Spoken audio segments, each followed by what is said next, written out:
¿Qué tal? Buen día. Bienvenidos sean a esta primera emisión de Biofísica UABC. Este programa generado de alumnos para alumnos e incluso maestros tiene la función de mostrar el contenido de la materia de una forma más dinámica y en exclusiva para ustedes. En el capítulo de hoy, díganos Mariana, ¿qué tenemos?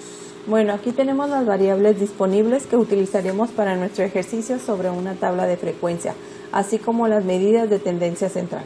Muy bien. Solo para recordar, para sacar la tabla de frecuencias, primeramente tenemos que obtener nuestra muestra y de ahí organizar nuestros datos. Al tener organizados nuestros datos, tendremos que sacar el número de clase y amplitud para poder sacar nuestra anchura de clase. Con estos datos podremos obtener cuántas y cuánto abarca cada clase. Continuando con nuestra tabla, tenemos la marca de clase, que es algo tan sencillo como el promedio de la clase. Entonces es momento de comenzar con las frecuencias dentro de esta tabla, comenzando con frecuencia o número total de datos en una clase, frecuencia acumulada o la sumatoria de las frecuencias y por último la frecuencia relativa, que es tan sencillo de sacar utilizando una regla de 3. Vaya, muy bien. ¿Recuerdas a la perfección cómo sacar nuestra tabla de frecuencia? Entonces, con nuestra tabla termina, es momento de sacar nuestras medidas de tendencia central. Comencemos. En primer lugar tenemos la media, que se obtiene con la sumatoria de marca de clase por la frecuencia 1376 entre el total de datos 50, dando como resultado 27.52. Así es, entonces seguimos con la mediana, que es el límite inferior de la clase mediana. Oye, pero ¿cómo es para sacar el límite inferior? Pues muy sencillo, utilizamos la fórmula n entre 2 y el resultado lo buscamos en la frecuencia acumulada y en esta será su clase mediana, con lo cual veremos su límite. Entonces L24 se suma a n entre 2, 25 menos C 24 o frecuencia acumulada anterior entre la frecuencia de la clase 11 multiplicado por el límite 6 o anchura 24.54. Y por último, la moda, tenemos que el límite modal 17 más D1 10, que es la frecuencia de clase menos la frecuencia anterior entre D1 y D2 6, que es la frecuencia de clase menos la frecuencia siguiente multiplicado por anchura 6, que es 20.75. Este ejercicio se resuelve igual que el anterior.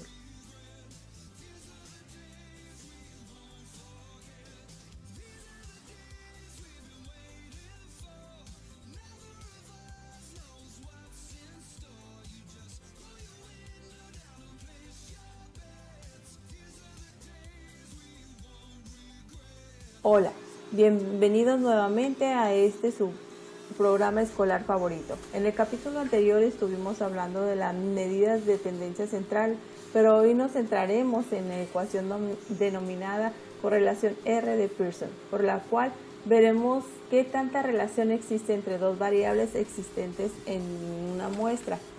Bueno, como ya se les mencionó, ocupamos conocer la correlación existente, entonces para eso utilizaremos la ecuación YC, que es igual a más BX. Ok, pero ¿cómo sacaremos esta ecuación si no sabemos qué es A ni B? Exacto, para eso tenemos las ecuaciones A, que nos da un total de 147.48. Eso quiere decir que si existe una ecuación para A, debe existir una para B. Así es. Entonces el resultado sería .78. Así es, compañera, y entonces con estos resultados podremos obtener nuestros resultados sobre la ecuación YC, con la cual podremos graficar una tabla de dispersión. Entonces ahora sí podemos utilizar nuestra ecuación R, que nos da como resultado .059, siendo una relación positiva o mayor a 0, lo que quiere decir que nuestros datos se encuentran débilmente relacionados.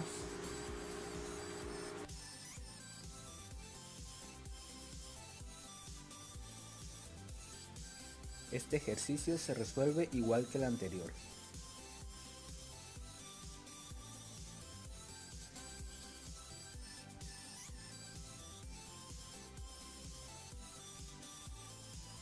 A continuación se presentarán 12 problemas de soluciones. Para el primer ejercicio, una vez haber sacado la molaridad, lo multiplicamos por el número de Avogadro, dándonos un total de 1.24 por 10 a la 21 moléculas de cianuro de hidrógeno. Hay 3.18 por 10 a la menos 27 gramos de metano. El resultado del tercer ejercicio nos dio 4.497 moles de sulfuro de sodio y nos dio 2.6 moles de sodio. En un gramo de oxígeno hay 3.764 por 10 a la 22 átomos. En un gramo de oxígeno molecular hay 3.764 por 10 a la 22 átomos, ya que este se multiplica por 2. Y en un gramo de ozono hay 3.764 por 10 a la 22 átomos, ya que se multiplica por 3. Tomando en cuenta que un mol equivale a 6.023 por 10 a la 23 personas, el resultado nos dio 1.66 por 10 a la menos 4 mol de personas. Para obtener este resultado se emplea la fórmula de molaridad, que es el número de moles entre litros, dando como resultado 0.04 molar.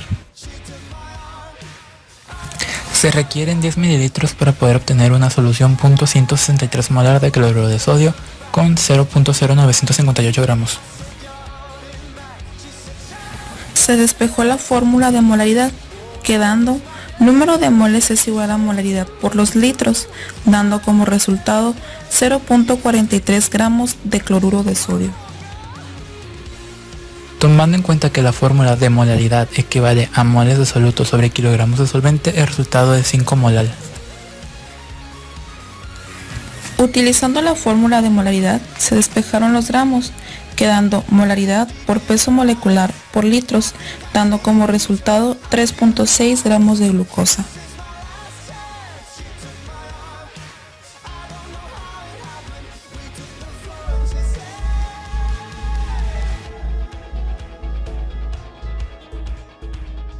Las bases son cualquier sustancia que pueda aceptar un ion de hidrógeno. Tienen un pH mayor a 7, conducen corriente eléctrica, son solubles en agua, de consistencia jabonosa y con ácido forman sal.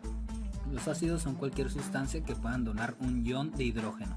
Tienen un pH menor a 7, son buenos conductores de electricidad, con metales forman sal y con bases forman sal más agua. La constante de disociación es una medida para cuantificar la fuerza de un ácido en la solución representada por Ka. También se le llama constante de disociación ácida al pKa, que es el resultado del logaritmo negativo de Ka.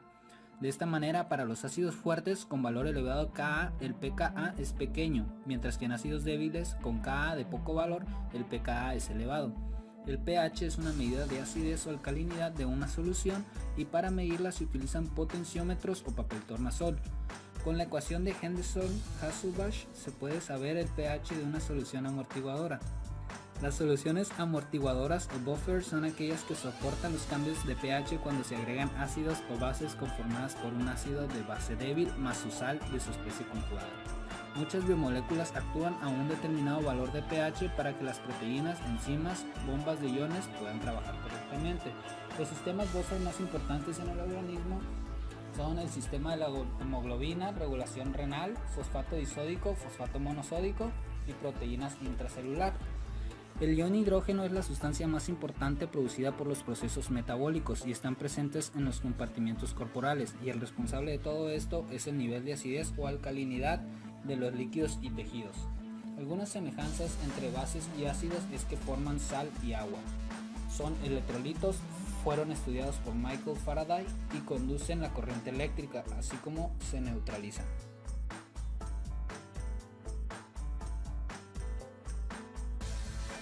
Los isótopos son átomos de un mismo elemento caracterizados por un número diferente de neutrones en su núcleo, por lo cual también difieren en su masa.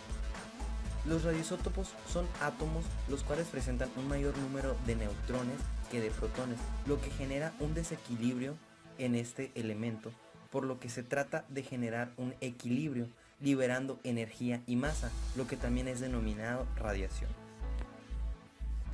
En la naturaleza podemos encontrar tres tipos de radiación, ya sea la alfa, que es el tipo de radiación más débil que existe, la cual está caracterizada por la liberación de un helio 4, es decir, 2 protones y 2 neutrones, la cual es muy fácil de detener siendo reflejada por nuestra piel.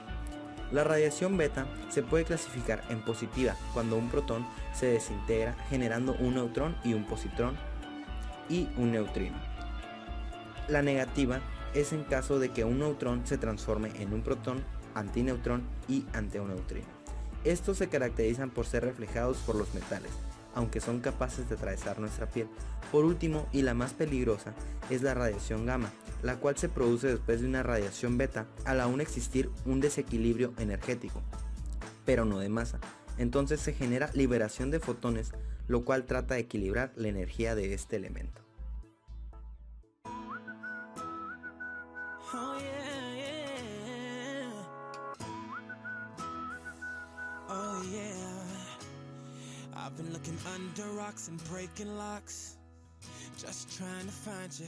I've been like a maniac, insomniac, 5 steps behind you. El Sistema Internacional de Medidas es un tratado creado en 1960 por un comité de distintos científicos, con el fin de unificar la forma de medición de las distintas unidades de medida, facilitando el trabajo y comprensión de los científicos ante un proyecto o para un comercio más sencillo. Las unidades básicas de medida son el metro para la longitud, el kilogramo para la masa, el segundo para el tiempo, el ampere para la intensidad de corriente eléctrica, el kelvin para la temperatura termodinámica, el mol para la cantidad de sustancia y la candela para la intensidad luminosa.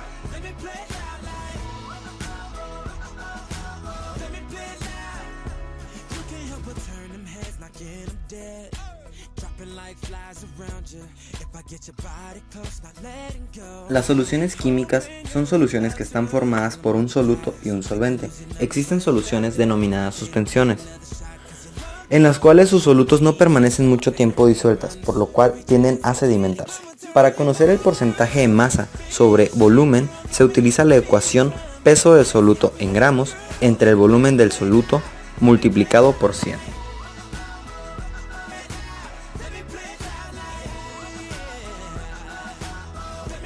Gracias por sintonizarnos, nos vemos hasta la próxima misión.